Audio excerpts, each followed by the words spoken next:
Today is July 13th, 2025. It is the 2 year anniversary of Drew's death. This was his eulogy, and I have not read it since his funeral. When Drew and I first moved in the house, we used the upstairs bathroom while we remodeled the master bath. When Drew showered, I would always sit on the top of the stairs and chat with him.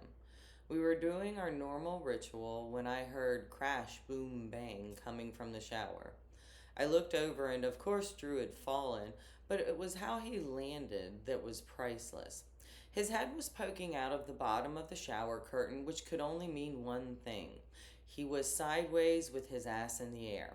So I started laughing. Then he started laughing.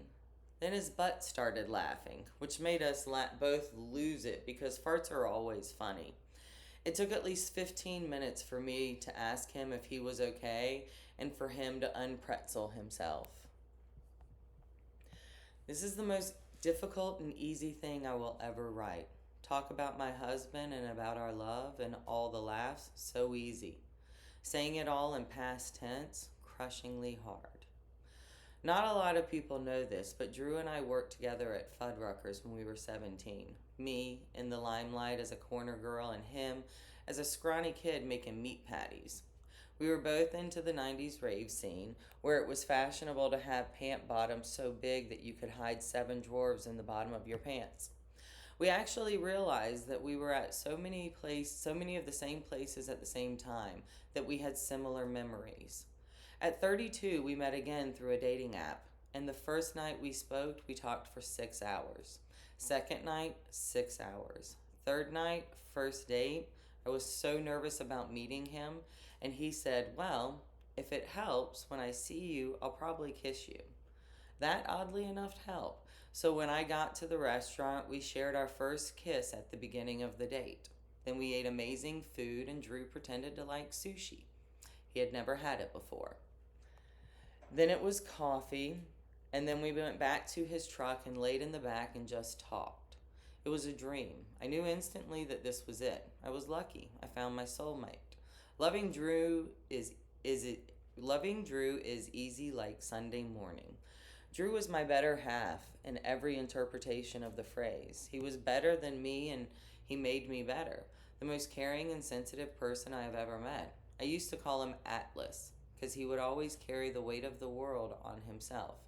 I know at times he felt crushed, and I did my best to lighten him and let him lean on me. Drew was my voice of reason. He was my inner calm.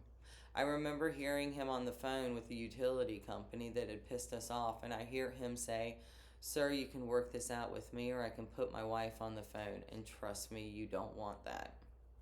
I mean, that's fair. He was my serenity after a hard day, my comfort with my health issues, my escort in the grocery store. He was the reason I wasn't allowed to go to Home Depot by myself. Apparently, you don't buy an axe every time you go, and you aren't supposed to try on multiple tool belts at the same time. And the reason he always went to Best Buy alone. Standing for 30 minutes at each item while he reads all the reviews. At least at women's shopping, there are chairs. Jeez. Drew quite literally saved my life. He was the reason that I went to the hospital in the morning 2 days after our wedding, where they found a blood clot in my brain. Drew was the great protector. He always shielded me even when he shouldn't have. He was my best friend, the person who could make me laugh and who I laughed with the most. He was all my inside jokes, all my comfort with my anxiety. He was the goofiest, the nerdiest, the weirdest, and the best person. He wasn't perfect, but he was perfect for me. Him not here, well, it's weird. It's too soon.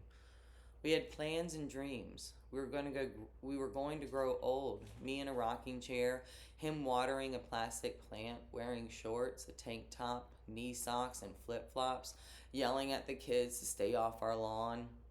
Even in the short time since, I keep wanting to tell him a joke or something that had happened and keep reaching out for his hand, and it's not there. This sucks. Drew was so loved and so smart. Sometimes it was hard for him to see it. He was surrounded by love all the time.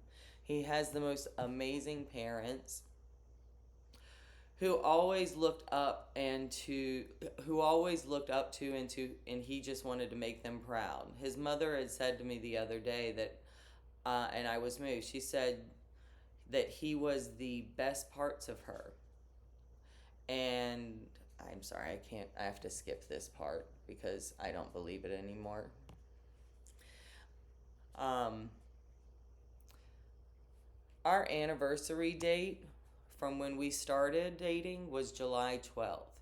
It was 2012. Drew died on July 13th, 2023. It took us 15 years to reconnect after meeting after meeting at 17, and I got 11 years with him. I wish it was so much more like our dreams, but I'm thankful for the time that I got and that it wasn't less. I love Drew infinity plus one. And yes, you can add one to infinity because as Drew taught me, science.